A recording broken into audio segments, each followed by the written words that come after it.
So yun, magandang umaga. Tingnan natin ngayong umaga. Hindi kasi tayo nakapamana, dalawang gabi na. Kagabi kasi malakas yung hangin, nung isang gabi nakatulog tayo. Kahapon namana ako, sumubok ako namana kahapon. Ang bihira, sayang. May dalawang isda tayo na parang na malaki, sayang. Sumampa kasi yung matambaka dito sa gilid. Dito lang sa tapat namin.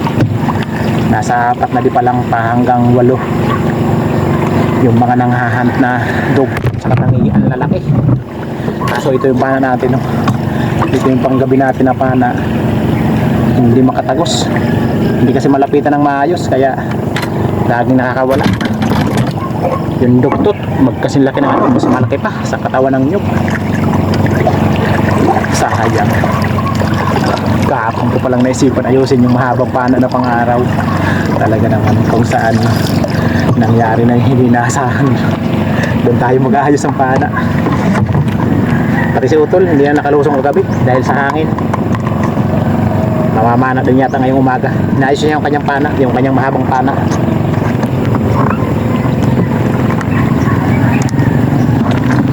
Wala kasing rubber yung ano natin, mahabang pana. Tapos yung shop niya pinalawang na kasi asiro lang. Kahapon pinalitan ko.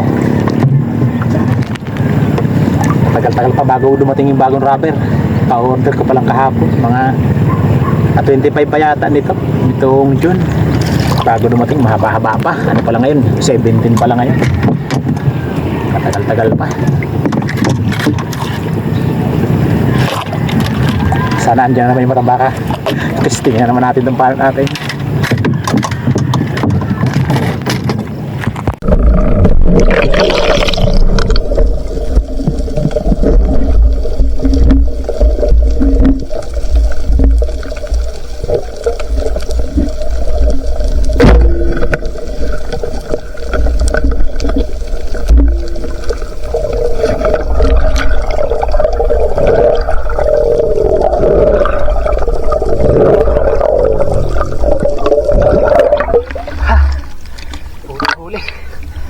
Napakalagas ng agos.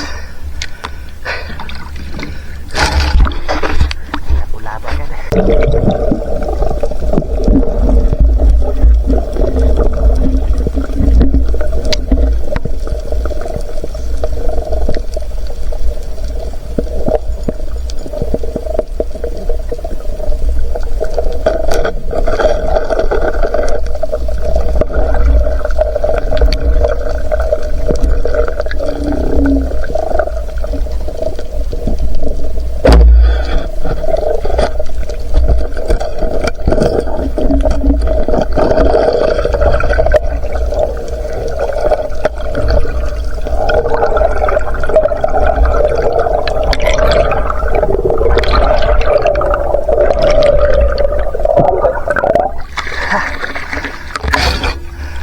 Mahirap makita kung hindi plus na ito.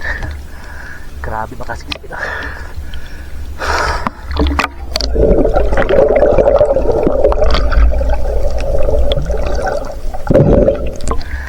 Pangit-isap ito lagi namin.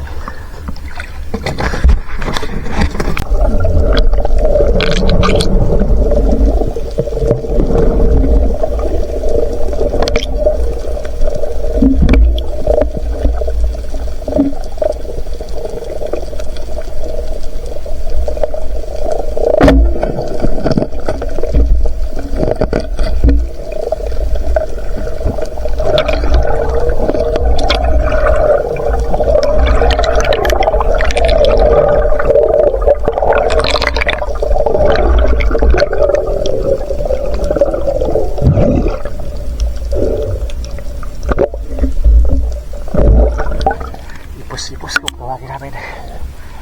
Masarap ito, rubos sa gata.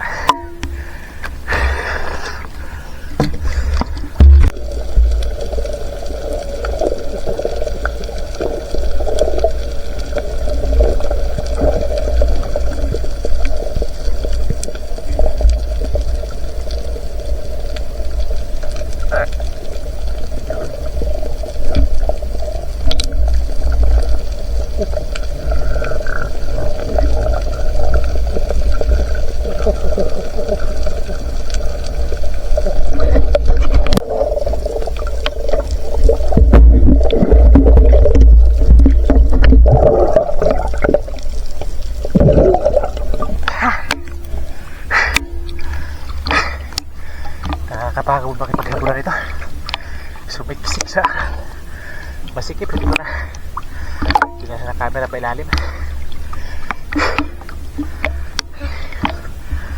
Pagod. Malakas kasi yung agos, kaya nakakapagod.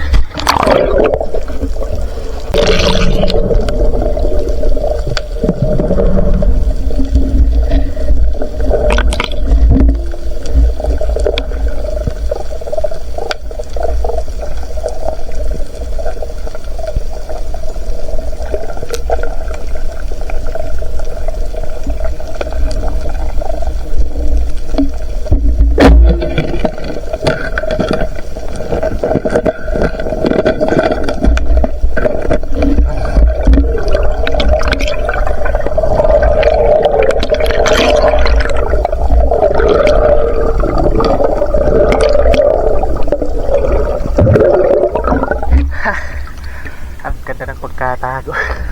Sakto lang sa butas.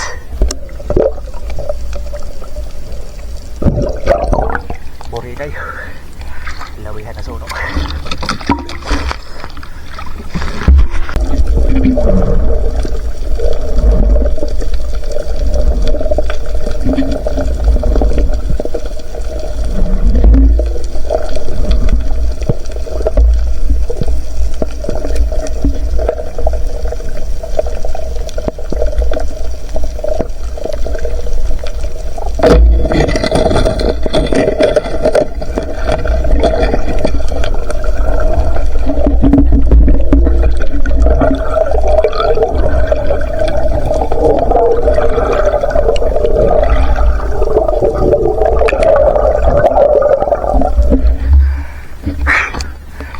Grabing ilap dito.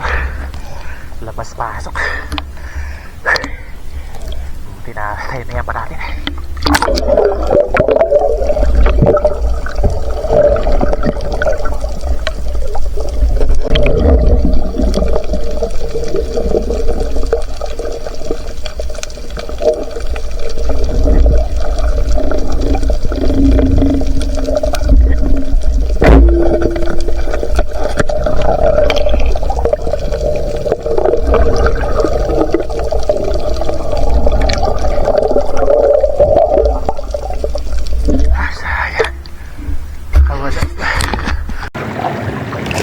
Alas 9, pasado na.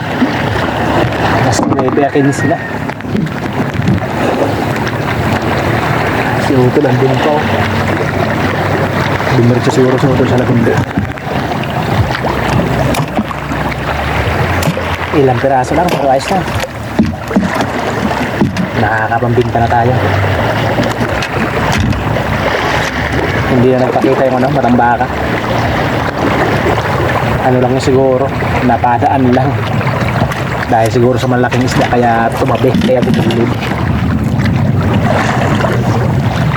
Sige na ba nyo sa bahay tapos kiloin natin. Nakakalimos sila tayo kahit paano.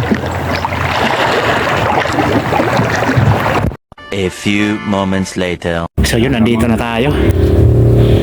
May bibili ng ano. Ito, hindi natin ito ng videohan. Tapos itong pusit, ang dami ng pusit. Maliliit nga lang. Ito na yung pinakamalaki yung karamihan. Ganito kalalaki lang, isang daliri lang.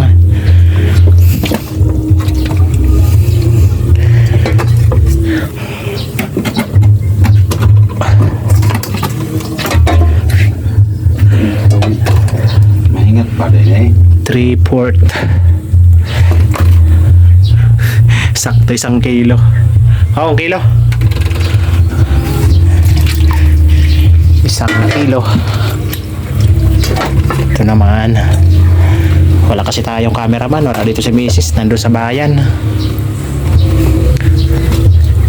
Balik pira yung 1 kilo. 1 kilo man lang. pira. 3.2. Ayos na.